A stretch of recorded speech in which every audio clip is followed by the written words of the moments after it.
اسلام کی تاریخ ایسی شخصیات سے بھری پڑی ہے جن کا مقام، جن کا کردار واقعی بے مثال ہے۔ تو آج ہم بات کریں گے ایک ایسی ہی عظیم خاتون کی، حضرت خدیجہ الکبریٰ کی۔ آئیے ان کی زندگی اور ان کی میراث کو سمجھنے کی کوشش کرتے ہیں۔ اس سے بڑھ کر اور کیا گواہی ہو سکتی ہے جب پیغمبر اسلام خود ان کے بارے میں یہ فرمائیں، وہ مجھ پر اس وقت ایمان لائیں جب کسی نے میرا یقین نہیں کیا۔ یہ الفاظ صرف الفاظ نہیں ہیں، یہ حضرت خدیجہ کے کردار، ان کی غیر متزلزل حمایت اور ان کی شخصیت کی پوری کہانی بیان کر دیتے ہیں۔ اچھا، ان کی کہانی کو سمجھنے کے لیے ہمیں تھوڑا پیچھے جانا ہوگا، پیغمبر اسلام سے ان کی شادی سے بھی پہلے، کیونکہ اسلام سے قبل بھی حضرت خدیجہ کوئی عام خاتون نہیں تھیں۔ وہ مکہ کے معاشرے میں ایک بہت ہی کامیاب، ایک بہت ہی معزز تاجر خاتون کی حیثیت سے اپنی پہچان رکھتی تھیں۔ ان کے مقام اور عزت کا اندازہ آپ ان کے القابات سے لگا سکتے ہیں۔ سب سے مشہور لقب جو انہیں دیا گیا وہ تھا الکبریٰ، یعنی عظیم خاتون۔ یہ صرف ایک نام نہیں تھا، بلکہ اس معاشرے میں ان کے بے پناہ احترام کی ایک جیتی جاگتی علامت تھا۔ تو سوال یہ ہے کہ وہ اتنی کامیاب کیسے ہوئیں؟ دیکھیں، ان کی کامیابی خود ان کی اپنی محنت کا نتیجہ تھا۔ ہاں، والد سے کاروباری سمجھ بوجھ تو ورثے میں ملی تھی، لیکن انہوں نے اس ذہانت کو استعمال کر کے ایک پوری تجارتی سلطنت کھڑی کر دی، جس کے قافلے شام تک جاتے تھے، اور یوں وہ مکہ کی امیر ترین شخصیات میں شمار ہونے لگی۔ لیکن یہاں ایک بہت اہم بات ہے، ان کی شہرت صرف دولت کی وجہ سے نہیں تھی۔ اصل میں ان کی پہچان ان کا کردار تھا، ان کا اخلاق، ان کی ایمانداری، ان کی سخاوت اتنی مشہور تھی کہ اسلام سے پہلے کے اس معاشرے میں بھی لوگوں نے انہیں الطاہرہ کا لقب دیا، یعنی پاکیزہ خاتون۔ یہ ان کے کردار کی مضبوطی کی سب سے بڑی دلیل۔ تو یہ جو کردار تھا، یہ جو ساخت تھی الطاہرہ کی، یہی وہ بنیاد بنی جس پر تاریخ کی سب سے اہم شراکت داریوں میں سے ایک قائم ہوئی۔ ایک ایسا اتحاد جو صرف روایات پر نہیں بلکہ گہرے باہمی احترام پر مبنی تھا۔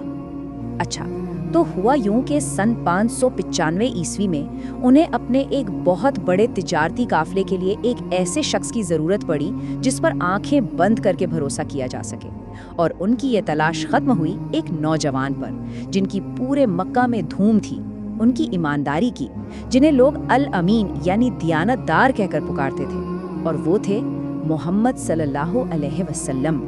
اور پھر جو ہوا وہ اس دور کے رواج کے بالکل خلاف تھا۔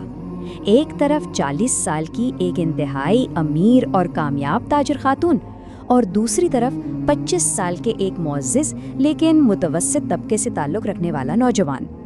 یہ صرف ایک شادی نہیں تھی، یہ دو عظیم کرداروں کا ملاپ تھا، الطاہرہ اور الامین کا، ایک ایسی شراکت داری جس کی بنیاد ہی باہمی احترام پر تھی۔ اور یہی گہرا اعتماد، یہی باہمی احترام آگے چل کر ایک ایسے واقعے کی بنیاد بننے والا تھا جو صرف ان کی زندگیوں کو نہیں بلکہ پوری دنیا کی تاریخ کو بدل کر رکھ دے گا۔ اور اسی واقعے نے حضرت خدیجہ کو اسلام کی سب سے پہلی پیروکار بنایا۔ تصور کیجئے، شادی کو 15 سال گزر چکے ہیں، سن ہے 610 عیسوی۔